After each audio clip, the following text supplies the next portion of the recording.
రాజ్ కుమార్ మృతదేహానికి సంబంధించి NTV ఎక్స్క్లూజివ్లో visual చూస్తున్నాము. ముద్దులోనికే ఇద్దరు పిల్లలు, భార్య, అలాగే ఒక మైనర్ బాధిత బాలిక తల్లి, నానమ్మని పొట్టను పెట్టుకున్నాడు. చివరకు తాను కూడా ప్రాణాలు తీసుకున్నాడు. షాబాద్ నరహంతకుడు రాజ్ కుమార్ కోసం దాదాపు 12 బృందాలు తీవ్రంగా గాలించాయి. అతను కేవలం చుట్టుపక్కల ప్రాంతాలే కాకుండా ఇతర ప్రాంతాలకు పారిపోయి ఉండొచ్చన్న కోణంలో కూడా పోలీసులు దాదాపు 3 రోజుల నుంచి కూడా అతన్ని పట్టుకునేందుకు విపరీతంగా గాలించారు. అయితే ఎట్టకేలకు మేనమామ సొంతూరు ఒక ప్రైవేట్ వెంచర్లో అతడు విషం తీసుకొని మరణించినట్టుగా తెలుస్తుంది. ఎందుకంటే అతని డెడ్ బాడీ పక్కనే ఒక పాయిజన్ బాటిల్ కూడా ఉంది. అది పోలీసులు తీసుకున్నారు. ఇన్వెస్టిగేషన్లో భాగంగా డెడ్ బాడీని పోస్ట్ మార్టం కోసం షిఫ్ట్ చేస్తున్నారు. ప్రస్తుతం మనం ఎన్టీవీ ఎక్స్క్లూజివ్లు చూస్తున్నాము. కొత్తూరు మండలం పంజర్లలో రాజ్ కుమార్ మృతదేహానికి సంబంధించినటువంటి విజువల్స్.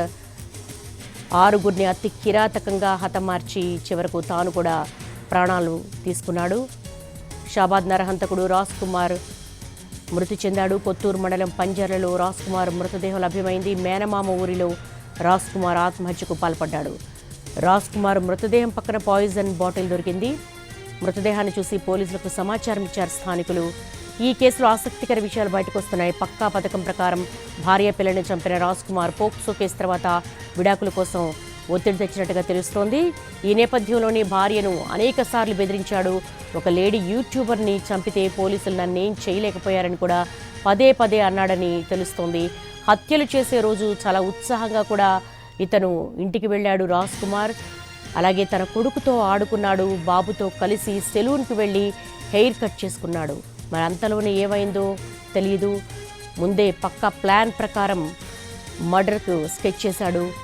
అక్కడ ఉన్నటువంటి మైనర్ బాలిక, ఆమె నానమ్మ, ఆమె అమ్మ, అలాగే 2 పిల్లలు, భార్య, మొత్తం 6గురిని అంతమొందించాడు. చివరకు తాను కూడా బలవన్మరణానికి పాల్పడ్డాడు. బాధిత మహిళ ఎవరైతే ఉందో బాలిక పోక్సో చట్టం కింద కేసు పెట్టడంతో ఇతను కక్ష పెంచుకున్నాడు. దీంతోనే అతడు హత్యలకు పాల్పడ్డాడు. ఆ తర్వాత ఆత్మహత్య చేసుకున్నట్టుగా పోలీసుల ఇన్వెస్టిగేషన్లో తెలుస్తోంది. మరి మృతదేహానికి సంబంధించి కూడా విజువల్స్ మనం చూస్తున్నాం ఎన్టీవీ ఎక్స్క్లూజివ్లో. దీనికి సంబంధించి పూర్తి సమాచారం కూడా అందుతోంది. షాబాద్ నరహంతకుడు రాజ్ కుమార్ మృతి చెందాడు. కొత్తూరు మండలం పంజర్లలో రాజ్ కుమార్ మృతదేహం పోలీసులకు లభ్యమైంది. దీనికి సంబంధించి క్రైమ్ ఇన్పుట్ ఎడిటర్ రమేష్ అడిగి మరిన్ని వివరాలు తెలుసుకుందాం. రమేష్, ప్రస్తుతం మనం ఎన్టీవీ ఎక్స్క్లూజివ్లో చూస్తున్నాము. రాజ్ కుమార్ మృతదేహం ఒక వెంచర్లో పడుంది. దీనికి సంబంధించి లేటెస్ట్ అప్డేట్స్ ఏంటి? పోలీసులు ఎటువంటి సమాచారం వస్తుంది?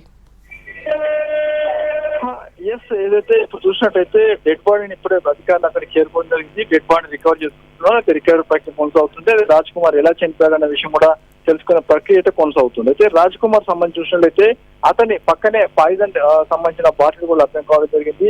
పాయిజన్ తీసుకొని చనిపోయినట్లుగా అధికారులు అయితే గుర్తిస్తున్నారు. అయితే మైనర్ బాలికైన ఆ మేనమామ ఇంటికి సమీపంలోనే పెంచర్లలోనే అతి సమీపంలోనే ఈ వెంచర్ ఉంది. ఈ వెంచర్ లో అతని డెడ్ బాడీని లభ్యం కావడం జరిగింది. నిన్న కొత్తూరు సమీపంలో అతను కనబడినట్టుగా స్థానికులు చెప్పడం జరిగింది.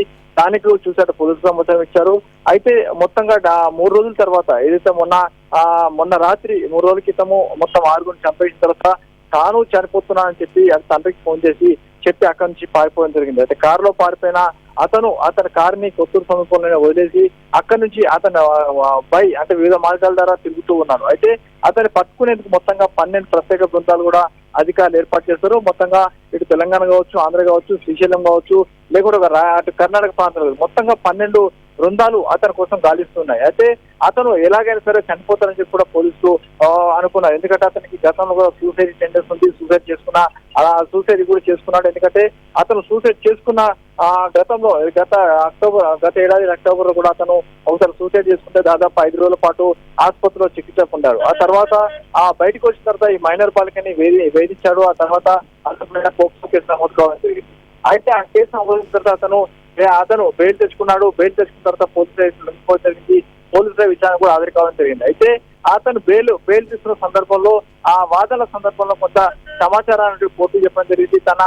తనకు డబ్బులు ఇవ్వాల్సిందని చెప్పి అటు మైనర్ బాలిక తల్లిదండ్రులు ఫిర్యాదు చేశారని కూడా కోర్టులో చెప్పడం జరిగింది. అయితే ఈ నేపథ్యంలో అతనికి సంబంధించిన విషయాలు కూడా వెలుగులోకి వస్తున్నాయి. గతంలో పెద్ద ఎత్తున బెట్టింగ్, ఆన్లైన్ గేమింగ్ ఆడే అలవాటు ఉంది.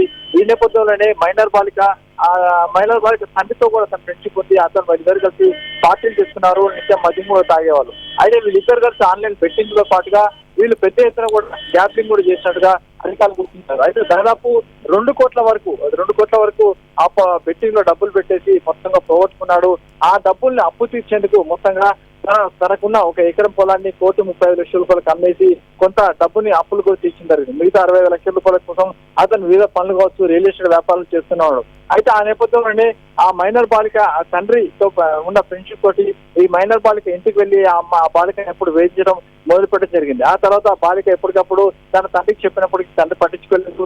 తండ్రి ఏదైతే ఏడాది క్రితం జూన్ లో కరెంటు పోలకి రిపేర్ చేసిన సమయంలో అతను కరెంట్ షాక్ తో చనిపోవడం జరిగింది. ఆ తండ్రి లేని సమయంలో తండ్రి లేకపోవడంతో ఇతరు రాజకుమార్ వేధింపులు మరింత ఎక్కువగా చేయడం జరిగింది. అయితే మొత్తంగా మే మాసంలో మే 26వ తేదీన ఏకంగా శంషాబాద్ లోని కాలేజీకి వెళ్లి ఆ బాలికను కిడ్నాప్ చేసే ప్రయత్నం చేస్తే బాలిక తప్పించుకొని వెళ్లి కాలేజీకి వెళ్లి ప్రిన్సిపల్ చెప్పడం, తర్వాత తల్లిదండ్రులు చెప్పడంతో ఆ మేరకు తల్లి ఫిర్యాదు చేసింది. ఆ తల్లి ఫిర్యాదు మేరకు పోలీసులు కేసు నమోదు చేశారు. ఆ తర్వాత పోక్సో కేసు నమోదైన నేపథ్యంలో ఆ బాలిక కుటుంబం పైన రాజ్ కుమార్ కక్ష పెంచుకున్నారు. ఆ నేపథ్యంలోనే తన కుటుంబంలో కూడా విభేదాలు మొదలైనాయి. ఆ బాలిక పోక్సో కేసు పెట్టడంతో పరువు పోయిందని చెప్పి అటు భార్య విపరీతమైన వేధింపులకు గురి చేసింది. తనను విడాకులు ఇవ్వని చెప్పి కూడా అతను ఫోర్స్ చేసింది. అయితే మనం అందరం కలిసి గట్టి మంది తాగి చనిపోతామని చెప్పి భార్య కూడా గతంలో ప్రపోజల్ పెడితే తిరిగి ఒక పంచాయతీ పెట్టి అతనికి కౌన్సిలింగ్ చేయడం జరిగింది. ఆ తర్వాత బెయిల్ పై ఉన్న అతడు పోలీస్ స్టేషన్ వస్తూ పోతున్నాడు. కానీ ఆ బాలిక తన వశంగా అవుతుందని చెప్పి చివరికి ఆమెని ఈ తీవ్ర స్థాయిలో వేధిస్తే పోక్సో కేసు నమోదైంది. ఆ తర్వాత ఆ బెయిల్ తీసుకొని బయటకు వచ్చిన తర్వాత అతను ఆ బాలికను ఎలాగైనా చంపాలనే ప్లాన్ తోటి 3 రోజుల క్రితం ఇంటికి వెళ్లి నేరుగా ఆ బాలిక ఇంట్లోకి వెళ్లి వాళ్ళ అమ్మ నాయనమ్మకి కత్తికిరాదని చెప్పేసి ఆ బాలికను కారులో కిడ్నాప్ చేసి నేరుగా తీసుకువెళ్లి ఆ పక్కనే 5 కిలోమీటర్ దూరంలో ఉన్న చెరువు దగ్గర గొంతుకు చంపేశారు. ఆ తర్వాత ఇంటికి వెళ్లిపోయి భార్య 2 పిల్లలను కూడా చంపేసి నేరుగా ఆ తర్వాత ఆ తండ్రికి ఫోన్ చేసి నేను 6 చంపేశాను, నేను కూడా ఆత్మహత్య చేసుకుంటున్నా అని చెప్పి అతను వెళ్ళిపోవడం జరిగింది. అయితే ఈ కేసు సంబంధించి 12 బృందాల చేత పోలీసులు గాలిస్తున్నప్పటికీ అతని ఎక్కడ కూడా కనిపించలేదు. కానీ నిన్న కొత్తూరులో కనిపించినట్టు పోలీసు అధికారులు కొంత సమాచారం వస్తే ఆ చుట్టుపక్కల ప్రాంతాల్లో 4 బృందాలు పెట్టి అధికారులు తీవ్రంగానే గాలిస్తున్నారు. కానీ ఇప్పుడు కొద్దిసేపటి క్రితమే ఒక వెంచర్ లో అతని డెడ్ బాడీని అధికారులు అయితే కనుక్కోవడం జరిగింది. ఆ స్థానికులు చెప్పిన సమాచారం వస్తే పోలీసులు అక్కడికి వెళ్లారు, డెడ్ బాడీ చూశారు. చూసిన తర్వాత అది అతన్ని అని చెప్పి కన్ఫర్మ్ చేసుకున్న తర్వాత వెంటనే ఆ సంబంధించిన సంఘటన స్థలానికి పోలీసు అధికారులు కూడా రష్ కావడం జరిగింది. ప్రస్తుతానికి చూసినట్లయితే డెడ్ బాడీని రికవరీ చేసుకుని పోస్ట్ మార్టం తరలించే ప్రయత్నం చేస్తున్నామని చెప్పి అధికారులు చెప్తున్నారు. రమేష్, హత్యల తర్వాత దాదాపు 3 రోజులు ఇతను కనిపించలేదు. అంటే ఒకవేళ మేనమామ ఇంట్లోనే షెల్టర్ తీసుకుని ఉంటాడా?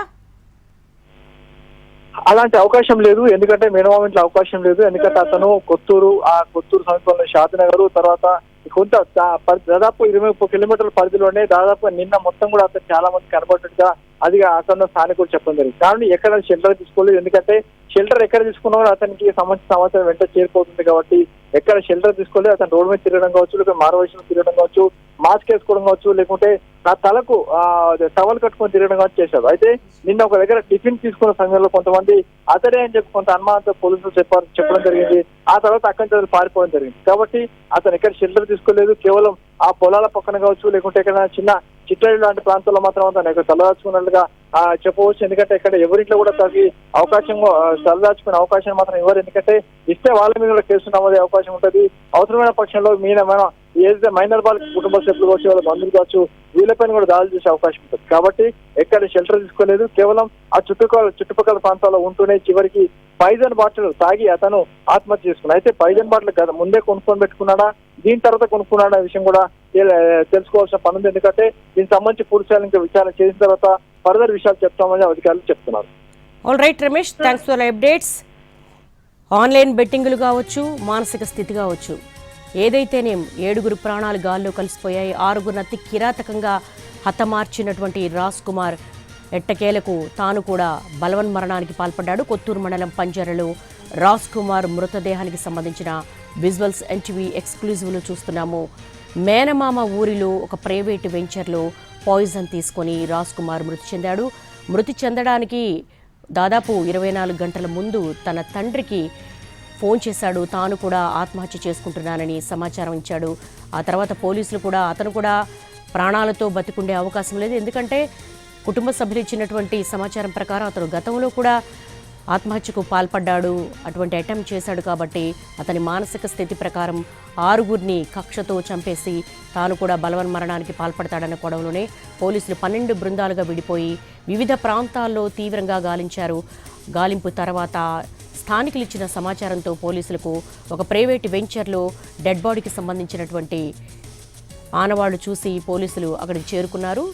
అది రాజ్ కుమార్దే అని ఐడెంటిఫై చేశారు. అతని పక్కనే ఒక పాయిజన్ బాటిల్ కూడా ఉంది. దీంతో అతను ఆ పాయిజన్ తీసుకొని బలవన్మరణానికి పాల్పడినట్టుగా ప్రాథమికంగా పోలీసులు నిర్ధారణకు వచ్చాడు. ప్రస్తుతం చూస్తున్నాం షాబాద్ నరహంతకుడు రాజ్ కుమార్ మృతదేహానికి సంబంధించినటువంటి విజువల్స్ చూస్తున్నాము. అక్కడ కొత్తూరు మండలం పంజర్లలో ఒక ప్రైవేట్ వెంచర్లో అతడు విషం తీసుకొని మృతి చెందాడు. తన మీద పోక్సో కేసు పెట్టినందుకు కక్ష పెంచుకొని ఇటు బాధిత మైనర్ బాలికను అలాగే ఆమె నానమ్మను ఆమె తల్లిని అతి కిరాతకంగా హత్య చేశాడు. ఆ తర్వాత ఇంట్లో భార్యను 2 పిల్లల్ని కూడా పొట్టన పెట్టుకున్నాడు. ఈ హత్యలకు ప్రీ ప్లాన్డ్గానే ఒక స్కెచ్ని ప్లాన్ చేశాడు. పక్కా ప్లాన్ ప్రకారం ఎగ్జిక్యూట్ చేశాడు.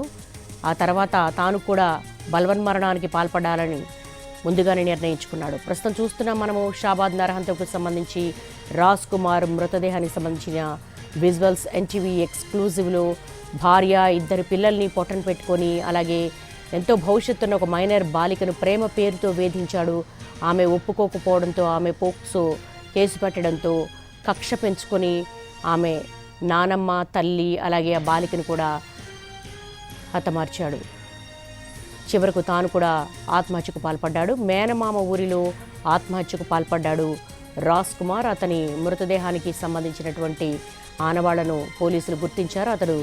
అతని మృతదేహం రాజ్ కుమార్దే అంటూ కూడా పోలీసులు ఐడెంటిఫై చేశారు. అతన్ని పోస్ట్ మార్టం కోసం తరలిస్తున్నారు. ప్రస్తుతం రాజ్ కుమార్ మృతదేహం దగ్గర పాయిజన్ బాటిల్ లభ్యమైంది. దాన్ని పోలీసులు ఇన్వెస్టిగేషన్ పర్పస్లో హ్యాండ్ ఓవర్ చేసుకున్నారు. ఆన్లైన్ బెట్టింగ్లో చాలా డబ్బు పోగొట్టుకున్నాడు, అప్పులు చేశాడు. ఆ అప్పులు తీరవడం కోసం ఒక పొలాన్ని కూడా 1 ఎకరం పొలాన్ని అమ్మేశాడు. 1.5 కోటి అప్పు తీర్చేశాడు. మిగతా డబ్బులతో ఒక వెంచర్ను కూడా స్టార్ట్ చేశాడు. ఇంతలోనే అతని మానసిక స్థితి సరిగా లేకపోవడమో పోక్సో కేసు పెట్టారన్న కోపం కసితో 6గురి ప్రాణాలను బలి తీసుకున్నాడు. చివరకు తాను కూడా బలవన్మరణానికి పాల్పడ్డాడు. బాలికను చెరువు దగ్గరికి లాక్కెళ్ళి రాజ్ కుమార్ చంపేశాడు. ఆ తర్వాత ఇంటికి వచ్చి భార్య 2 పిల్లలను కూడా గొంతు కోసి చంపాడు రాజ్ కుమార్.